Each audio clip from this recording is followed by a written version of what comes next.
Hello everyone, आप सभी का फिर से स्वागत है। यह करंट अफेयर का सेशन है। अंतरराष्ट्रीय परिदृश्य प्रश्न संख्या 16 स्टार्ट करते हैं। जून 2021 में संयुक्त राष्ट्र महासभा के 75वें सत्र के दौरान संयुक्त राष्ट्र सुरक्षा परिषद के 5 नए अस्थायी सदस्यों में कौन पहली बार चुना गया? जून 2021 में संयुक्त राष्ट्र महासभा के 75वें सत्र के दौरान संयुक्त राष्ट्र सुरक्षा परिषद के 5 नए अस्थायी सदस्यों में कौन पहली बार चुना गया? सही जवाब है अल्बानिया। याद रखिएगा, अल्बानिया। देखिए, संयुक्त राष्ट्र सुरक्षा परिषद के 5 नए अस्थायी सदस्य ब्राजील, गैबन, अल्बानिया, घाना और संयुक्त अरब अमीरात है। इनकी अवधि 1 जनवरी 2022 से 31 दिसंबर 2023 तक है।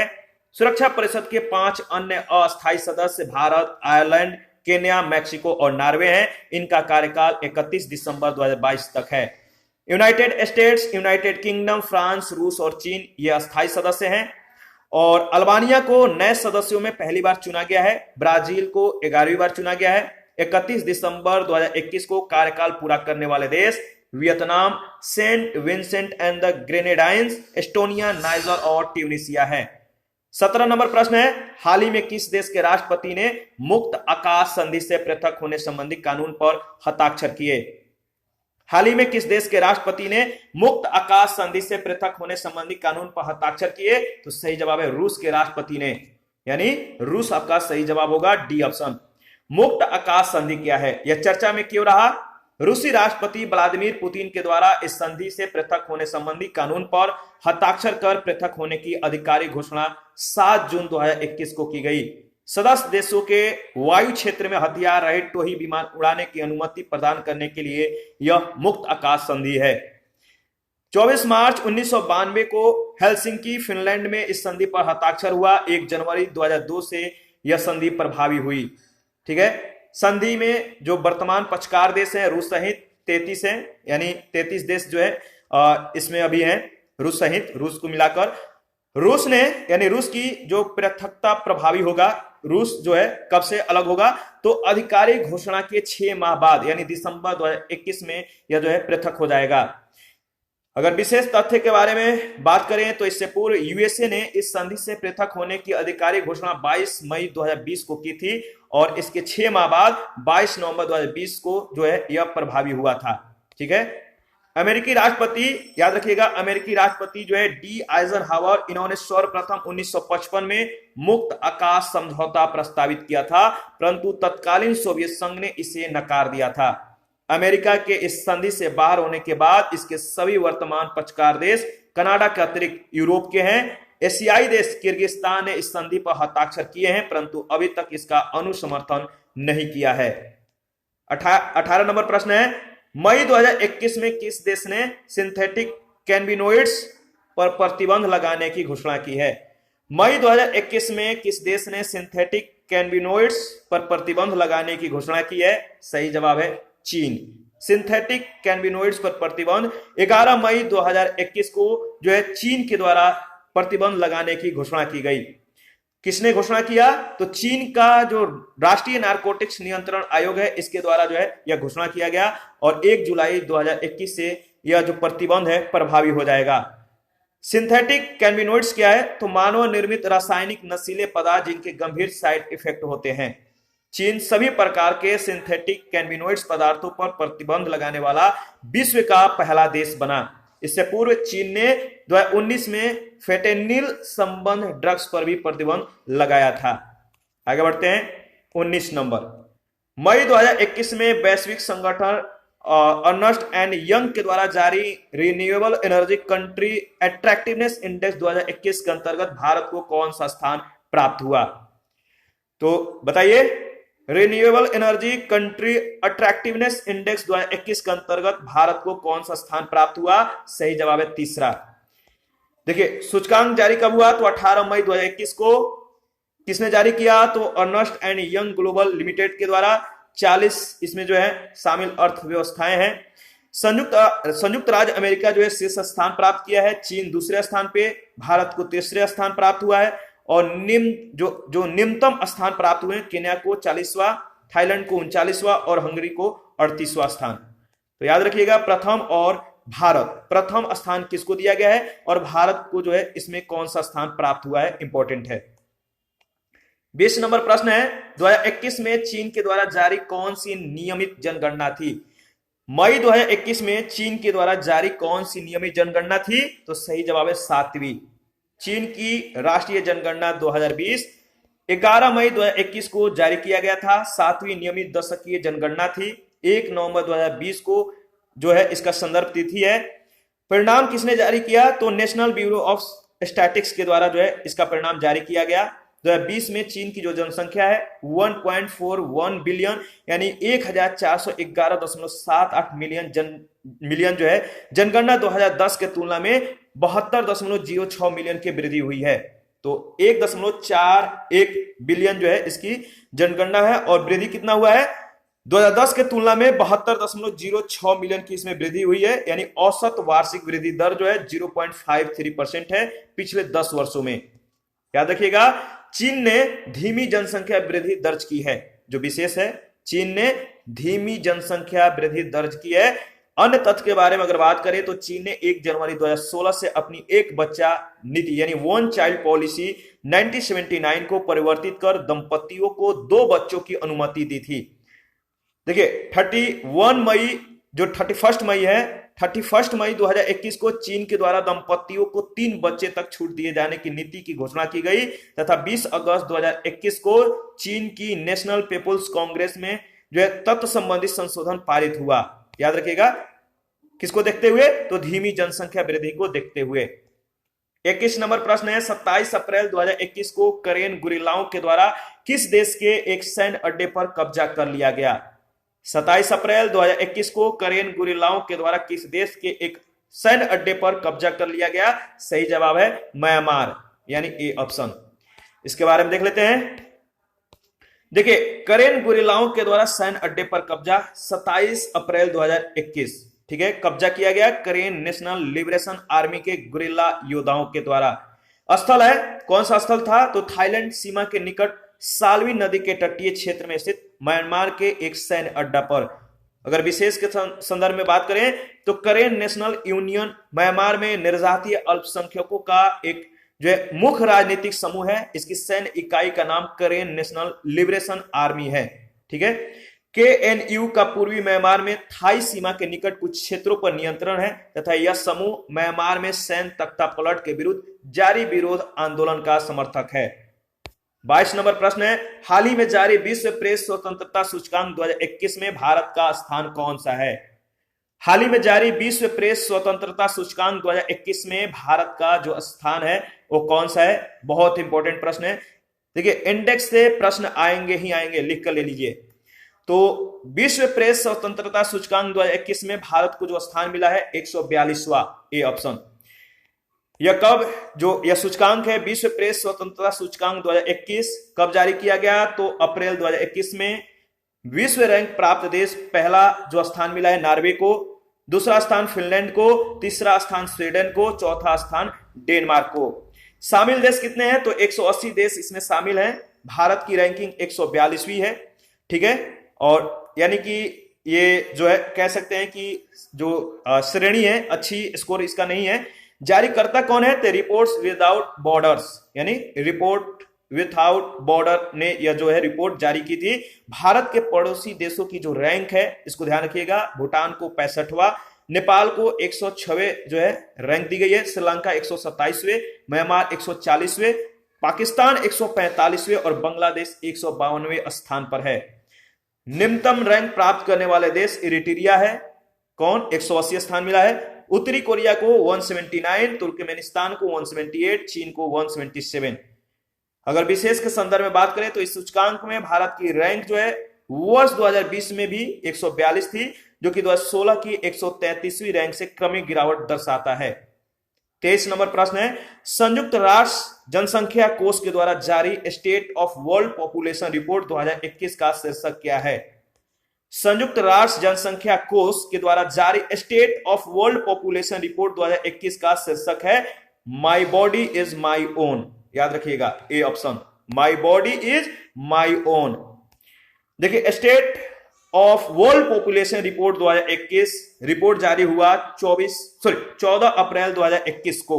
14 अप्रैल 2021 को यह रिपोर्ट जारी हुआ। शीर्षक था my body is my own, claiming the right to autonomy and self determination. जारीकर्ता कौन था? तो संयुक्त राष्ट्र जनसंख्या कोष UNFPA, याद रखिएगा, संयुक्त राष्ट्र जनसंख्या कोष जारीकर्ता था। महत्वपूर्ण तथ्य के बारे में अगर बात करें तो यह पहला अवसर है जब संयुक्त राष्ट्र की रिपोर्ट में शारीरिक स्वायत्तता पर ध्यान केंद्रित किया गया है। 57 विकासशील देशों की लगभग 50% महिलाओं को अपने शरीर के संबंध में निर्णय लेने का अधिकार नहीं है और 75% देश कानूनी रूप से अपने यहाँ गर्भ निरोधक के लिए पूर्ण और समान पहुंच सुनिश्चित करते हैं। मात्र 56% देशों में व्यापक लैंगिक शिक्षा के समर्थन के लिए नीतियां एवं कानून है और 71% देश समग्र मातृत्व देखभाल तक गारंटीकृत पहुंच उपलब्ध कराते हैं। रिपोर्ट में प्रस्तुत महत्वपूर्ण आंकड़े अगर देखें 2021 के संदर्भ में तो विश्व की कुल जनसंख्या 7,875 मिलियन है। जनसंख्या का संगठन 0 से 14 वर्ष 25.3%, 10 से 19 वर्ष 16% और 10 से 24 वर्ष में 23.6%, 15 से 64 वर्ष में 65.1% और 65 से अधिक वाले वो है 9.6%। सकल प्रजनन दर 2.4 प्रति महिला है। जन्म है इन पर जीवन प्रत्याशा पुरुष का 71 वर्ष और महिला का 75 वर्ष। सर्वाधिक जनसंख्या वाला जो देश है वह पहला स्थान चीन का, Bharat, USA, Indonesia, Pakistan, Brazil और नाइजीरिया, इन सातों का क्रम याद रखिएगा। 24 नंबर प्रश्न है वर्ल्ड डेवलपमेंट रिपोर्ट 2021 किसके द्वारा प्रकाशित की गई? वर्ल्ड डेवलपमेंट रिपोर्ट 2021 किसके द्वारा प्रकाशित की गई? तो सही जवाब है वर्ल्ड बैंक के द्वारा। वर्ल्ड डेवलपमेंट रिपोर्ट 2021 प्रकाशक वर्ल्ड बैंक है। 24 मार्च 2021 को इसका प्रकाशन किया गया। शीर्षक था डेटा फॉर बेटर लाइव्स, याद रखिए डेटा फॉर बेटर लाइव्स। मुख्य बिंदु था विकास के लिए डेटा की शक्ति का उपयोग कैसे किया जाए। डेटा के लिए सामाजिक अनुबंध के 3 तत्व कौन है? तो वैल्यू है, इक्विटी एवं ट्रस्ट, याद रखिएगा, इंपॉर्टेंट है। इसके बाद 25 नंबर प्रश्न है विश्व आर्थिक मंच WEF के द्वारा जारी ग्लोबल जेंडर गैप रिपोर्ट 2021 में भारत की रैंकिंग क्या है? WEF के द्वारा जारी ग्लोबल जेंडर गैप रिपोर्ट 2021 में भारत की रैंकिंग है 140वीं, याद रखिएगा। ग्लोबल जेंडर गैप रिपोर्ट 2021 जारी हुआ 30 मार्च 2021 को। किसने जारी किया? तो WEF यानी विश्व आर्थिक मंच ने। शामिल कुल देश 156 थे। शीर्ष रैंक पाने वाले जो 5 देश हैं इनको ध्यान रखिएगा। आइसलैंड पहले स्थान पे, फिनलैंड दूसरे स्थान पे, न्यूजीलैंड चौथे, नॉर्वे तीसरे और 5वें स्थान पर स्वीडन था। निम्न रैंक पाने वाले जो 5 देश हैं अफगानिस्तान, यमन, इराक, पाकिस्तान और सीरिया। भारत की रैंकिंग 140वीं थी, यानी गत वर्ष भारत की रैंकिंग जो थी वो थी 112वीं, याद रखिएगा। भारत के अन्य पड़ोसी देश की जो रैंकिंग है नेपाल की 106 है, चीन का 107, म्यांमार का 109, श्रीलंका का 116, मालदीव का 128, भूटान का 130। अन्य ब्रिक्स देशों की जो रैंकिंग है दक्षिण अफ्रीका 18, रूस 81 और ब्राजील 93। विशेष में अगर बात करें तो सूचकांक में देशों को 0-1 के मध्य स्कोर प्रदान किया गया है। जो 1 है पूर्ण समानता को, जबकि 0 जो है पूर्ण असमानता को प्रदर्शित करता है। भारत दक्षिण एशिया में खराब प्रदर्शन करने वाले देशों में एक है। इस वर्ष भारत की रैंकिंग में 28 स्थानों की गिरावट दर्ज की गई है। 26 नंबर प्रश्न है मार्च 2021 में सूखे से प्रभावित देश मेडागास्कर को भारत ने कितने मीट्रिक टन चावल की सहायता भेजी? मार्च 2021 में सूखे से प्रभावित देश मेडागास्कर को भारत ने कितने मीट्रिक टन चावल की सहायता भेजी? सही जवाब है 1000 मीट्रिक टन, बी ऑप्शन। इसके बारे में देख लेते हैं। मेडागास्कर को चावल की सहायता, मेडागास्कर को भारत ने 1000 मीट्रिक टन चावल और 1 लाख हाइड्रोक्सीक्लोरोक्विन की गोलियां 23 मार्च 2021 को मेडागास्कर के यहला बंदरगाह पर भारतीय नौसैनिक जहाज INA जलाशय के द्वारा पहुंचाया गया। ध्यान रखिएगा, ठीक है। भेजने का जो कारण था मेडागास्कर के दक्षिणी भाग में मानवीय संकट यानी सूखे के कारण। अन्य तथ्य के बारे में अगर बात करें तो सितंबर 2018 में भारत के द्वारा मेडागास्कर के शर्तार्थ 1000 मीट्रिक टन चावल की खेप भेजी गई थी। मार्च 2020 में वहां भारी बाढ़ की स्थिति में 600 मीट्रिक टन चावल की सहायता भेजी गई थी। नेक्स्ट क्वेश्चन है 27 नंबर, आर्थिक स्वतंत्रता सूचकांक 2021 में कौन सी देश जो है शीर्ष पर है? आर्थिक स्वतंत्रता सूचकांक 2021 में कौन सा देश शीर्ष स्थान पर है? सही जवाब है सिंगापुर, सी ऑप्शन। ध्यान रखिएगा, आर्थिक स्वतंत्रता सूचकांक 2021 किसने जारी किया? तो हेरिटेज फाउंडेशन, वाशिंगटन, अमेरिका। संस्करण 27वां था, जुलाई 2019 जून 2020 की अवधि के आकलन पर यह आधारित था। 4 मार्च 2021 को इसका प्रकाशन किया गया। सम्मिलित देश 184 थे। Iraq, Libya, Liechtenstein, Somalia, Syria, Yemen को रैंकिंग प्रदान नहीं की गई। शीर्ष 5 देश हैं, कौन कौन? सिंगापुर, न्यूजीलैंड, ऑस्ट्रेलिया, स्विट्जरलैंड और आयरलैंड। अंतिम जो 5 देश हैं, उत्तर कोरिया, वेनेजुएला, क्यूबा, सूडान और जिम्बाब्वे। भारत की रैंकिंग इसमें 121 मिली। ठीक है, भारत के अन्य पड़ोसी देशों की जो रैंकिंग है, चीन 107, बांग्लादेश 120, श्रीलंका 131, म्यांमार 135, अफगानिस्तान 146, पाकिस्तान 152, नेपाल 157। 28 नंबर प्रश्न है, मार्च 2021 में जारी ग्लोबल विंड रिपोर्ट 2021 को किस संस्थान के द्वारा जारी किया गया? मार्च 2021 में जारी ग्लोबल विंड रिपोर्ट 2021 को किस संस्थान के द्वारा जारी किया गया? तो सही जवाब है, बताइए, ग्लोबल विंड एनर्जी काउंसिल के द्वारा, D option. Global wind report 2021 के बारे में डिस्कस कर लेते हैं। किसने जारी किया? तो ग्लोबल विंड एनर्जी काउंसिल 25 मार्च 2021 को, और इसका 16वां संस्करण था। वर्ष 2020 में स्थापित नई वैश्विक क्षमता जो है 93 गीगावाट, यानी वैश्विक स्तर पर 53% वर्ष दर वर्ष वृद्धि। ठीक है, चीन, यूएसए, ब्राजील, जर्मनी, नॉर्वे नई स्थापित क्षमता में प्रमुख देशों का जो है हिस्सा कितना है? तो चीन का सबसे ज्यादा है, इसके बाद यूएसए का, ब्राजील का, जर्मनी का और नॉर्वे का। भारत का जो हिस्सा है इसमें आप देख सकते हैं 1.20% है, यानी 1119 मेगावाट है, यानी 9वां स्थान इसको प्राप्त हुआ है। वर्ष 2020 तक नेट जीरो उत्सर्जन लक्ष्य, यानी रिपोर्ट के अनुसार वर्ष दर वर्ष 53% की वृद्धि इस लक्ष्य को प्राप्त करने के लिए जो है पर्याप्त नहीं है। लक्ष्य प्राप्ति के लिए अगले दशक में 3 गुना तेजी से नई ऊर्जा क्षमता स्थापित करने की आवश्यकता है। वर्ष 2020 तक स्थापित कुल वैश्विक पवन ऊर्जा जो क्षमता है लगभग 743 गीगावाट, यानी जो है आप देख सकते हैं इसमें ऑनशोर, ठीक है, एवं ऑफशोर जो स्थापित क्षमता है 35,293 मेगावाट है। 2020 तक कुल स्थापित ऑनशोर पवन ऊर्जा क्षमता वाला जो शीर्ष देश है, पहला चीन, दूसरा यूएसए, जर्मनी, भारत और स्पेन है। 2020 तक कुल स्थापित ऑफशोर पवन ऊर्जा क्षमता वाले जो शीर्ष देश हैं, यूके, चीन, जर्मनी, नीदरलैंड और बेल्जियम। भारत की पवन ऊर्जा क्षमता जो है लगभग 39 गीगावाट है फरवरी 2021 तक, और इसमें 10.25% विद्युत मिश्रण शामिल है। भारत का अक्षय ऊर्जा जो क्षमता लक्ष्य है 2022 के 175 गीगावाट लक्ष्य को और 2030 तक बढ़ाकर 450 गीगावाट, जिसमें 140 मेगावाट पवन ऊर्जा भी शामिल है, यहां तक ले जाना है। विशेष में अगर बात करें तो रिपोर्ट के अनुसार भारत अपने भारत है अपने वर्ष 2022 के लक्ष्य यानी 100 गीगावाट सोलर और 60 गीगावाट विंड और 10 गीगावाट बायो एनर्जी और 5 गीगावाट जो है स्मॉल हाइड्रो, यानी 175 जो गीगावाट का जो लक्ष्य है, इसको विभिन्न बाधाओं के चलते जो है प्राप्त नहीं कर पाएगा। वैश्विक तापमान में पूर्व औद्योगिक स्तरों से वृद्धि को 2 डिग्री सेल्सियस से नीचे तक सीमित करने के लिए विश्व के प्रत्येक वर्ष में न्यूनतम 180 गीगावाट नई पवन ऊर्जा क्षमता स्थापित करने की आवश्यकता है। ध्यान रखिएगा। 29 नंबर प्रश्न है, हाल ही में चीन की नई पंचवर्षीय योजना में किस नदी के निचले अनुप्रवाह क्षेत्र पर पहली बार बांधों के निर्माण का प्रस्ताव किया गया है?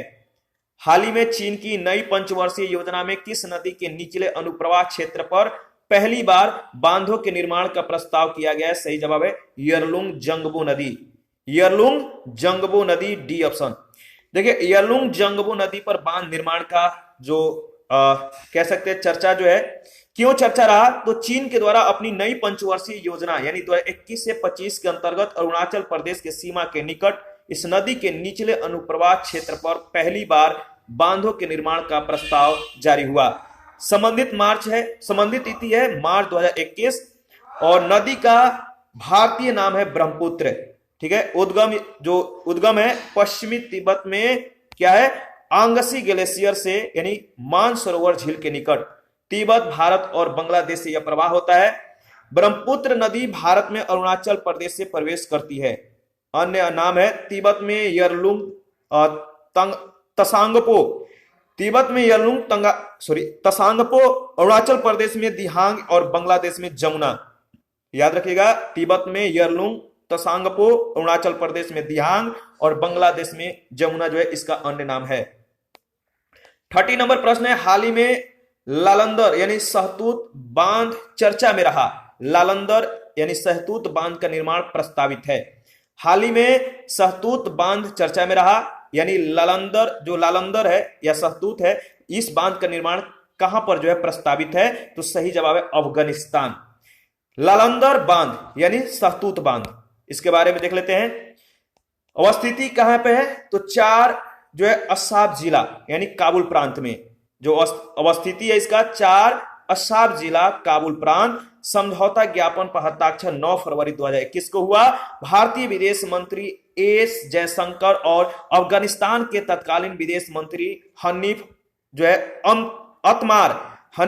अतमार वर्चुअल रूप से जो है VTG प्लेटफॉर्म पे जो है इसका जो है हस्ताक्षर किए। देखिए, मैदान नदी काबुल नदी की सहायक नदी पर जो है इसका निर्माणाधीन है। किस नदी पे निर्माणाधीन? मैदान नदी पर है। महत्व क्या है? तो काबुल शहर को सुरक्षित और स्वच्छ पेयजल की उपलब्धता, समीपवर्ती क्षेत्रों में सिंचाई के लिए जल की उपलब्धता और अन्य संबंधी जो तथ्य है।